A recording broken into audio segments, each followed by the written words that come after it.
With Thu Nguyen, we're looking at EU treaties today. We are at the State of the Union Conference 2023 of the European University Institute. And Thu, let's start by talking about what the European treaties actually are. And in your session, you have been discussing how, whether it's time to update them. So what are the treaties? What do we have in place? And what is the biggest challenge in updating them? Thank you very much for the invitation to this interview. Both very good questions. If we talk about the EU treaties, we mean two different treaties that sort of set the framework of how the EU works. One is the Treaty on the European Union. The other one is called Treaty on the Functioning of the European Union.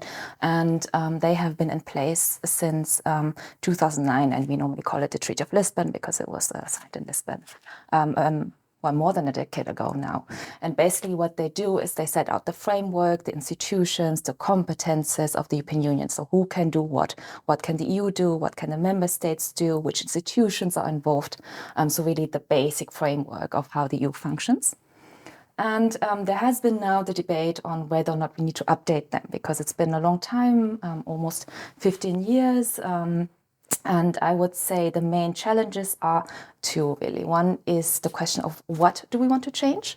Because I think most people agree there are problems with the treaties and there's a need to change them. But of course, there's not necessarily agreement on which particular aspects to change and what exactly to change. And then the second one is to get everyone on board. And mostly when we say everyone, or when I say everyone, it is the member states, right?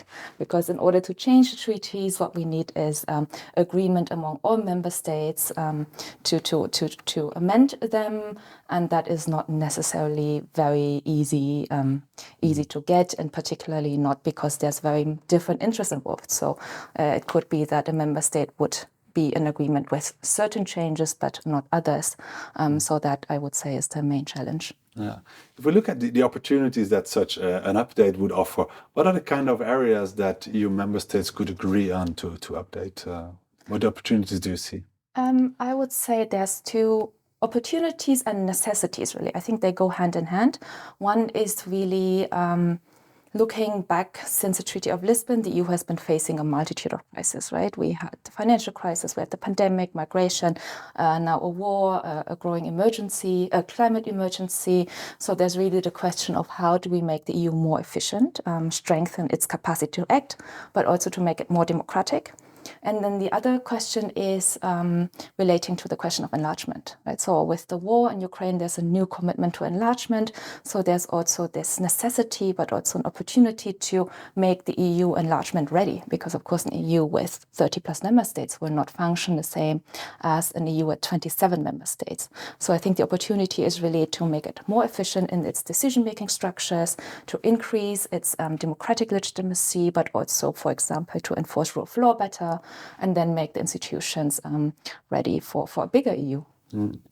As an expert on the topic, of course, you work on the EU institutions and its legal foundations on a daily basis. What are the kind of misconceptions you come across on this topic? That is a very, very good question.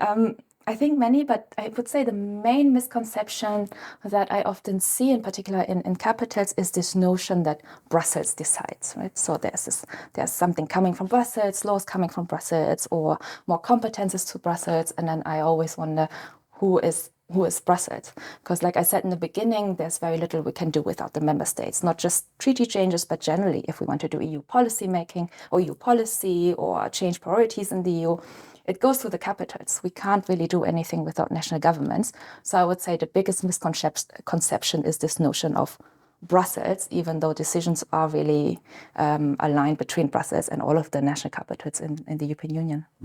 So in the end, Brussels is us. I think that's an interesting note to take away from this interview. Thu, thanks a lot for sharing with us some insights about the EU treaties, the European Union and its institutions. Thanks for being with us today. Thank you for having me.